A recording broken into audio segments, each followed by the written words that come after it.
Hello, আমি ডিম।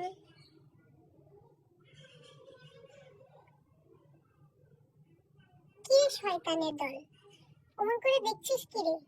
লজ্জা করে না? লজ্জা করে না তোদের? একটা অবুঝ নিষ্পাপ অবলা ডিমের জীবন নষ্ট করে দিতে কি করে পারিস তোরা বলতো? কি করে পারিস?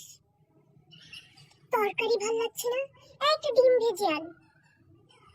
ঘরে কিছু নেই, এই ডিম ভুনা করে নে। আমরা দোকানে গেলাম, পরোটা খাবো, ঘরে বসে পরোটা খাবো। কারো বাড়ি বেরোতে গেলাম, পরোটা খাবো। ডিম ভাজা নিয়ে আয়, অমলেট কর, মামলেট কর। কি করে পারিস তোরা? কি করে পারিস? তোদের ভিতর কি মানবতা বলতে কিছু নেই রে অসভ্যের